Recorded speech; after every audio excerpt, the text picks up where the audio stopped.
just talking about opportunities that they got for Android developers. So Kathy put me on game, connect me with the people in New York, and then that's when I went out there for like a week just to check it out. It was pretty cool. And then they had put together like this little tech fellowship for like 90 days, 3 months, where I could create the project that I want to work on. So I decided to build like an Android app for them called the Android RBR. It's on GitHub.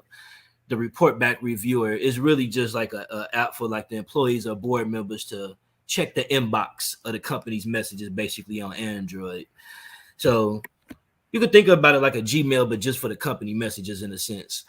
So I built that application, end up getting some of my interns on board to develop like a second and a third version for it. So that was pretty dope.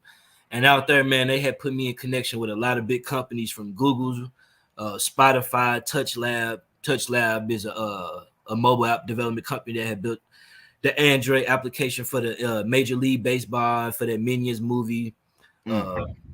What? Yeah. Of course, we know about Spotify and things like that. Got connected with Van Jones, the co-founder of Yes We Code. Mission is to teach 1 million Black kids around the country how to code. DJ Patil. These people I met in person. This the first U.S. data scientist hired at the White House. Of course, Trump had knocked him out a couple years ago when he got in office, but this somebody that Obama had handpicked from India. I had met dude, Todd Park. He reached out to me, not in person, but we spoke over the phone. This is he the tech advisor at the White House in Silicon Valley, and he the former CTO of the United States of America. So he a pretty big power player.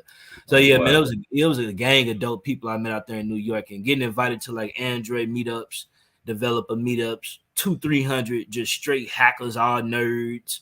6 p.m. to 2-3 in the morning and stuff like that. We just asking all the questions, seeing people develop different stuff. So yeah, man, that was real fun out there. And really out there, like, that's what really inspired me. Like, okay, when I clearly like I got something going on. I know I need to build a business, because it was different in St. Louis just doing little classes, like doing this based off like your friends getting murdered.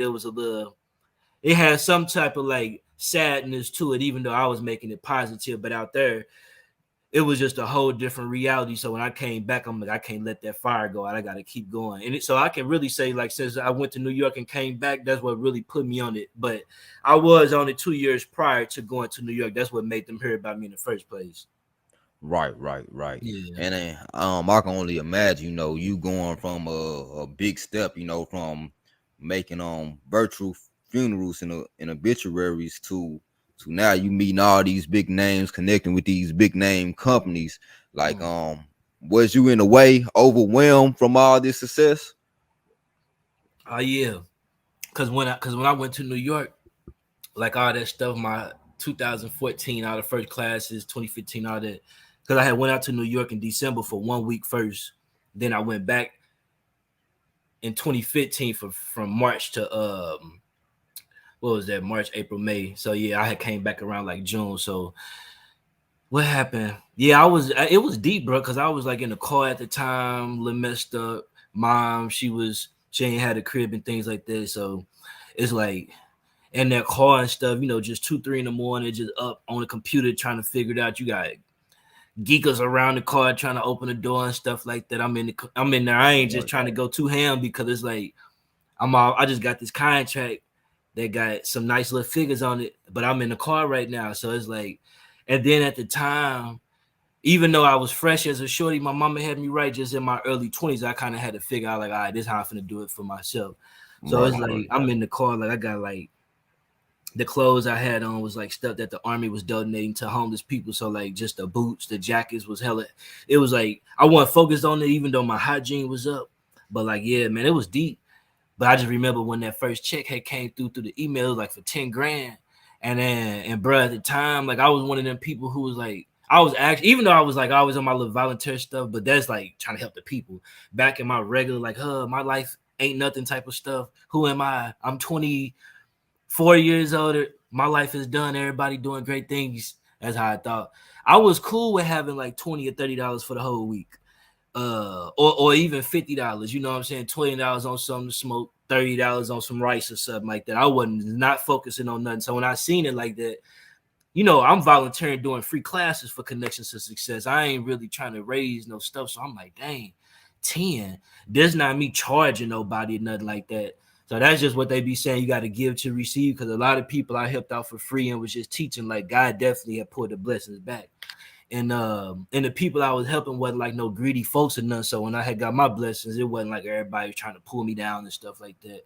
So yeah, man, it was like a lot of things, because it was one, being able to meet like these big folks. But for me, I thought it was fake. Like, I had waited 2 weeks before I had put that check in the bank. I had to make a bank account. I only had like money pack, like green dots and PayPal cards and not PayPal prepaid cards. Right, So when right. I'm going to Chase Bank, man, I'm like in Chase Bank out there in Manhattan with like 3 big ass holes in my boots, and I'm cutting a check for 10. She's like, "Who is dude?" I'm like, "Man, I'm Jared from St. Louis." They're like, "Okay, and you dress like this, cutting this check, like what you do?" Now remember, I ain't got no business. I'm like, man, I'm just building apps, teaching people how to code and woo wah wah. So then that made the bank want to start talking. At that time, I didn't know what she was talking about, but she like, we invest into nonprofits. If this your first app and somebody cutting you 10, shoot, you must be doing something right type stuff. So like, a lot Right, of people right. wasn't tripping off how I was dressing and stuff, like when they start seeing like what I was on the back end. But for me, like once, like that movie Trading Places with Eddie Murphy and stuff, like once I really realized it was real and it wasn't no game, it was game time. I'm like, all right, I'm buying all my little stuff, getting my tablets and stuff like that. But yeah, like I was getting in shock, bro, because like when we used to be in a hotel, like in the car, sometimes I'd be like watching CNN and Van Jones on the news. I'm like, man, this black dude, he be talking so articulate, and he's so he stand up for himself, but he still speak well and all of that. And he ain't let nobody come crazy, and he on point. So when I seen him in person, it was a lot of people I seen. I seen One Direction. We met them, but I didn't know who they was though.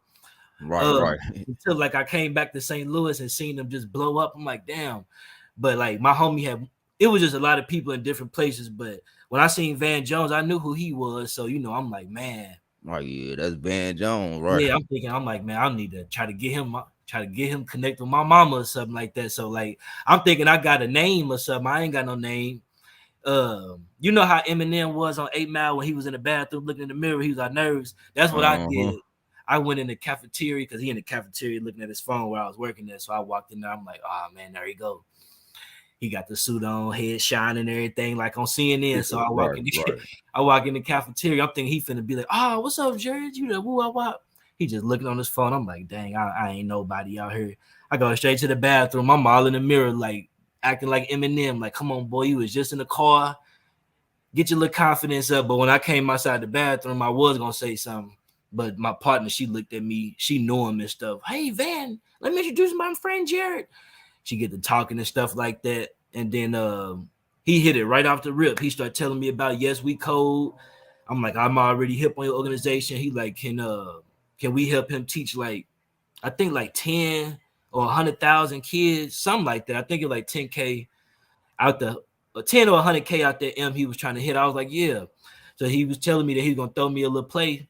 And that was in 2015, and he actually did throw me a play. This school district in Youngstown, Ohio had went to Washington, D.C., funded by the state of Ohio to learn about STEM opportunities. I think her name was Sheila Barnes, and they had Van Jones was speaking at the Washington, D.C. in 2017. So she asked him, like, what should we do at Youngstown, Ohio for this little STEM stuff? Da, da, da, da. And he like reached out to Jared Arms, and they reached out to me, and she told me like he said that. I'm like, dang, dude, straight remember me type stuff. That was 2 years later though. So he stood on his word, but yeah, he threw us a big connect.